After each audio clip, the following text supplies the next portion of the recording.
ఓం నమో వెంకటేశాయ. జ్యోతిషరత్నాకరం ఛానల్కి స్వాగతం. ఈ వీడియోలో 2026 సంవత్సరంలో ఆగస్టు నెల నుంచి కూడా మారుతున్నటువంటి గ్రహస్థితుల రీత్యా ప్రపంచ దేశాల్లో ఎలాంటి మార్పులు చోటు చేసుకుంటాయి, ఎటువంటి పరిస్థితులు నెలకొంటాయి, ఒక దేశం అనే కాదు చాలా దేశాలు చాలా మార్పుల్ని చూస్తాయి. వారి యొక్క జీవన విధానంలో కావచ్చు, రాజకీయ పరంగా కావచ్చు. ఇప్పుడు ఉన్నటువంటి గ్రహస్థితులు, గ్రహణాలు ఎంతవరకు వాటికి దోహదం చేస్తాయి అనే కోణంలో ఈ వీడియో చేస్తున్నాను. సాధారణంగా కొన్ని ప్రత్యేకమైన గ్రహస్థితులు ఉన్నప్పుడు వ్యక్తిగత జాతకాలే కాకుండా మండేన్ ఆస్ట్రాలజీ అంటాం. అంటే ప్రపంచ దేశాల స్థితిగతులు కావచ్చు, ఒక దేశం యొక్క స్థితి, రాజకీయ పరిస్థితులు, ఒక రాష్ట్రంలోని రాజకీయ పరిస్థితులు ఎలా ఉంటాయి అనేటువంటి అనాలిసిస్ అనేది చేస్తూ ఉంటాము. ఈ కోణంలో చూసినప్పుడు ప్రస్తుతం కొన్ని విలక్షణమైనటువంటి గ్రహస్థితులు ఉన్నాయి. ఏమిటి అంటే 2 గ్రహణాలు వెంటనే రావడం ఒకే నెలలో. ఆగస్టు 12వ తారీఖున, 28వ తారీఖున సూర్యగ్రహణము, చంద్రగ్రహణము. మన దేశంలో కనిపించకపోవచ్చు, కానీ గ్రహణ ప్రభావం మాత్రం తప్పకుండా ప్రతి వ్యక్తి మీద ఉంటుంది, దేశం మీద ఉంటుంది. అయితే కనిపించేటప్పుడు ఏమిటంటే కొన్ని ఆచారాలు పాటిస్తాము, సూతకం ఉంటుంది కాబట్టి దానికి సంబంధించినటువంటి ఆచార వ్యవహారాలు పాటిస్తాం తప్ప గ్రహణ ప్రభావం తప్పకుండా ఉంటుంది. అయితే వ్యక్తిగత జాతకాల మీద కంటే కూడా వ్యక్తుల మీద కంటే కూడా దేశాల మీద ఎక్కువగా ఉంటుంది ఇటువంటి గ్రహణాల ప్రభావం కావచ్చు, గోచారాల ప్రభావం. ఇది ఒక అంశము. ఇంకొకటి, గురువు యొక్క అతిచారము దాదాపు 7 సంవత్సరాలు నడుస్తుంది. మిథునంలో ప్రారంభమై మళ్ళీ ధనస్సుకు వచ్చే వరకు అతిచారంలో ఉంటాడు. ఇలా ఎప్పుడొచ్చినా కానీ పవర్ షిఫ్ట్ అనేది జరుగుతుంది.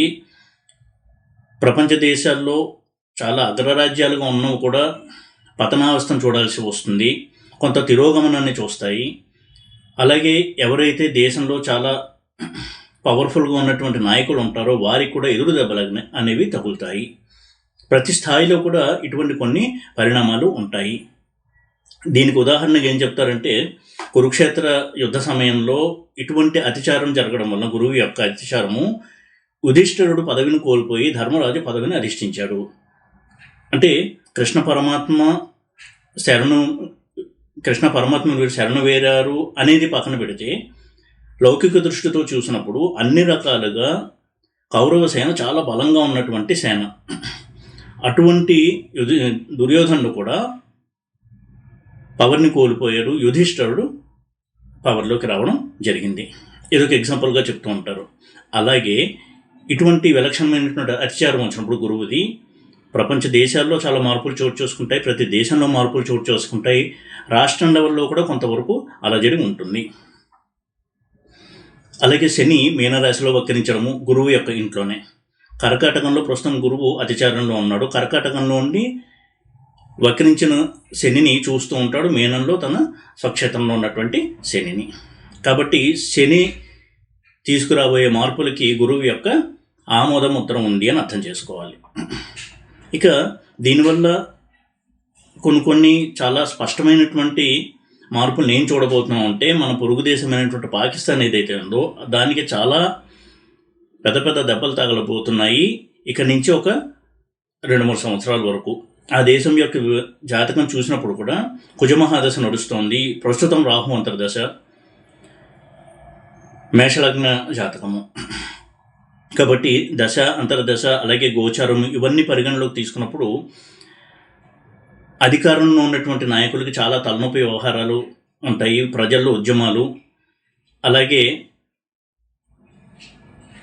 అంతర్యుద్ధాల వలన చాలా అశాంతి, ఆర్థికంగా నష్టపోవడము, ఇలాంటివన్నీ కూడా ఎక్కువ ఉంటాయి ఆ దేశంలో. మన దేశం మీదకి దాడి చేసే ప్రయత్నం చేయొచ్చు, కానీ దానివల్ల చాలా దుష్పరిణామాలు అనేది ఎదుర్కొంటుంది పాకిస్తాన్. అలాగే ఆక్రమిత కాశ్మీర్ ప్రాంతం ఏదైతే ఉందో అది కూడా మన స్వాధీనం అవ్వబోతోంది చాలా దగ్గరలో. పాకిస్తాన్ దేశం కూడా భౌగోళికంగా విచ్ఛిన్నం చెందేటువంటి అవకాశాలు ఎక్కువగా ఉన్నాయి. ఇటువంటి చాలా తీవ్ర పరిణామాలను ఎదుర్కోబోతోంది మన పొరుగు దేశమైనటువంటి పాకిస్తాన్. ఇక అమెరికా విషయానికి వచ్చినట్టయితే, అమెరికాకి కూడా ఇది చాలా గడ్డు కాలమనే చెప్పుకోవాలి. ఎందుకంటే ఈ టైమ్లైన్స్ అన్ని నేను ఇక్కడ నోట్ చేసి పెట్టుకున్నాను. దశలేంటి, ఏ లగ్నము అని. అమెరికా అది సింహ లగ్నము. 12 బుధ రాహువులు ఉన్నారు కర్కాటకంలో. బుధుడు వక్రించి రాహుతో ఉన్నాడు. ప్రస్తుతం అమెరికా యొక్క దశ కనుక చూసినట్టయితే బుధ మహాదశలో రాహు అంతర్దశ నడుస్తోంది. ఈ సెప్టెంబర్లో స్టార్ట్ అవుతుంది. అంటే వ్యయంలో ఉన్నటువంటి రాహులో బుధ అంతర్దశ, వ్యయంలో ఉన్నటువంటి రాహు మహాదశలో బుధ అంతర్దశ నడుస్తుంది. దీనివల్ల ఆ దేశానికి చాలా చాలా ఆర్థిక భారము, యుద్ధంలో పాల్గొనడం వలన చాలా నష్టము. దీనివల్ల 2030వ సంవత్సరం వచ్చేసరికి ఆ దేశం తన అగ్రరాజ్య హోదాను కూడా కోల్పోయేటువంటి అవకాశం ఎక్కువగా ఉంటుంది. ఈ విధమైనటువంటి ఆర్థికపరమైనటువంటి దుష్పరిణామాలు చోటు చేసుకుంటాయి అమెరికా యొక్క విషయంలో. ఇక ఈ యుద్ధం ఏదైతే ఉందో ప్రస్తుతం ఇరాన్తో చేస్తున్నట్టు యుద్ధము, అది ఇంకా కొనసాగుతుంది. దానివల్ల చాలా దెబ్బ తగులుతుంది అమెరికాకి ఆర్థికపరమైనటువంటి అంశాల్లో. అంటే ఈ ప్రస్తుత రాష్ట్రపతి ఎవరైతే ఉన్నారో అమెరికాకి, అతని వల్ల ఆ దేశానికి చాలా తీవ్ర నష్టం జరిగి ఆ దేశ చరిత్రలో ఒక చీకటి అధ్యాయంగా మిగిలిపోతుంది అతని యొక్క పాలన అని చెప్పుకోవచ్చు. రానున్న 5-6 సంవత్సరాల్లో అమెరికా తన అగ్రరాజ్య హోదాను కూడా కోల్పోయి ఆర్థికంగా కుదేలైపోయి చాలా క్లిష్ట పరిస్థితుల్లోకి వెళ్తుంది. అలాగే మన దేశం విషయానికి వచ్చినప్పుడు కూడా ఇదివరకు కూడా ఒక వీడియో చేశాను. ప్రధానికి చాలా గడ్డు కాలము, ఎంతో ప్రజా నిరసనని, వ్యతిరేకతని, ఆందోళనని ఎదుర్కొని ముందుకు వెళ్లాల్సి ఉంటుంది. 2020 సంవత్సరం వచ్చినప్పటికీ అది ఇంకా తీవ్రతరం అవుతుంది. ఎందుకంటే ఆయన వ్యక్తిగత జాతకంలో నడుస్తున్న దశాభుక్తి, భారతదేశం యొక్క దశాభుక్తి కుజ మహాదశలో రాహు అంతర్దశ.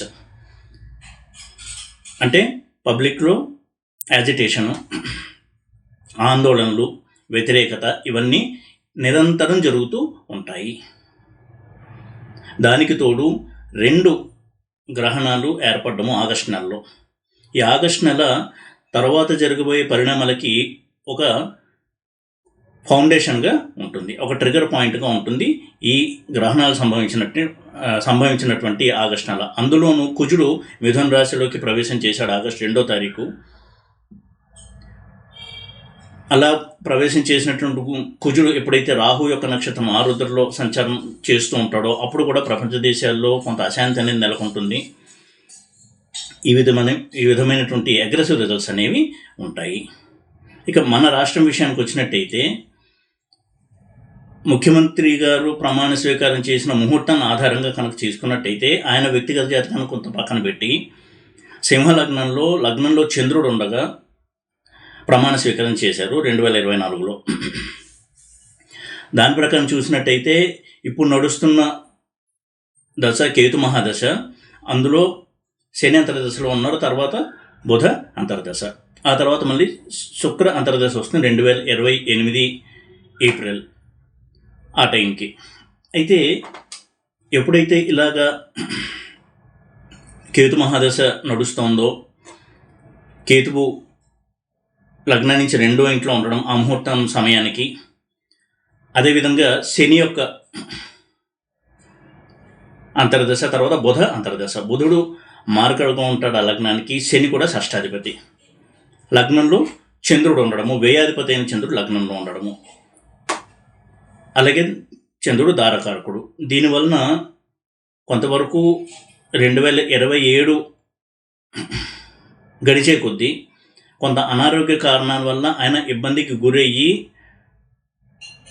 ఆయన యొక్క పదవిని తన కుమారుడికి అప్పగించేటువంటి అవకాశాలు ఉన్నాయి. జైమిని చరదశ మండూక దశ చూసినప్పుడు కూడా ఇటువంటి ఇండికేషన్స్ అయితే ఉన్నాయి. ఎందుకంటే సింహదశ నడుస్తోంది మండూక దశ, అందులో వృషభ అంతర్దశ. సింహంలోనే చంద్రుడు ఉన్నాడు, సింహాన్ని కుజుడు చూస్తూ ఉంటాడు రాశి దృష్టితో జ్ఞాతికారకుడయ్యి.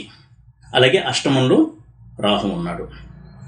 ఇదంతా ఒక ఎత్తు. ఇంకొకటి, ఆ పదవి ప్రమాణ ముహూర్తాన్ని తీసుకున్నట్టయితే ఆ లగ్నానికి 10వ ఇంట్లో రవి, గురు, బుధ, శుక్ర ఉన్నారు. గురువు పుత్రకారకుడు, అలాగే పంచమాధిపతి. అటువంటి పంచమాధిపతి లగ్నాధిపతి అయిన రవితో కలిసి రాజ్యస్థానంలో చాలా బలంగా ఉండడము. బుధ, శుక్రుడు కూడా అక్కడ ఉన్నారు. రాజ్యాధిపతి కూడా అక్కడే ఉన్నాడు వృషభంలో. దీనివల్ల ఆయన కుమారుడికి పట్టం కట్టేటువంటి అవకాశాలు ఉన్నాయి. ఆయన కుమారు యొక్క హోదా అనేది చాలా పెరుగుతుంది. కీలకమైనటువంటి వ్యక్తిగా ఉంటారు ఆ పార్టీలో, ప్రభుత్వం తీసుకునే నిర్ణయాల్లో కూడా. ఈ సంవత్సరం ఆయనకి ఆరోగ్యపరంగా బాగానే ఉంటుంది, మేనేజ్ చేసుకుంటూ ముందుకెళ్తారు. 2028 వచ్చేసరికి పరిస్థితులు చాలా మారేటువంటి అవకాశాలు ఉన్నాయి. ఆయన కుమారుడు చాలా కీలక పాత్ర పోషించేటువంటి అవకాశం ఉంది.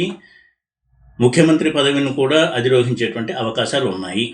ఎందుకంటే ఆయన కుమారుడి యొక్క జాతకం చూసినట్టయితే ఆయనకి రాహు మహాదశ నడుస్తున్న ప్రస్తుతము. 2027 నవంబర్ తర్వాత గురు మహాదశ వస్తుంది. గురు మహాదశ ఆయనకి అంతగా అధికారాన్ని ఇవ్వడంలో బలంగా లేదు.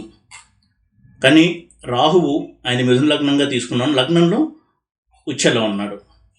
అలాగే వేరే యోగాలన్నీ కనుక పరిశీలన చేసినట్టయితే రాహు మహాదశ అయ్యే లోపల ముఖ్యమంత్రి పదవిని అధిరోహించడానికి చాలా బలమైన ఛాన్సెస్ ఉన్నాయి చంద్రబాబుకి. ఇలా ఆయన ప్రమాణ స్వీకారం చార్టు, ఈయన చార్టు రెండూ కలిపి చూస్తే ఇటువంటి సంకేతాలు మనకు కనపడుతున్నాయి. అలాగే గోచారం నుంచి కూడా కొంతవరకు గురువు యొక్క బలము ఇవన్నీ కూడా తోడయ్యి అధికారము, హోదా పెరిగేటువంటి అవకాశాలు ఉన్నాయి ఆయన యొక్క వ్యక్తిగత జాతక రీత్యా కూడా. ఈ విధంగా ఈ సంవత్సరము 2026 చాలా కోణాల్లో, చాలా దేశాల్లో కావచ్చు, ప్రతి దేశంలో చాలా రాష్ట్రాల్లో కూడా ఎన్నో సంచలనాలను సృష్టించేటువంటి అవకాశం అయితే ఉంది.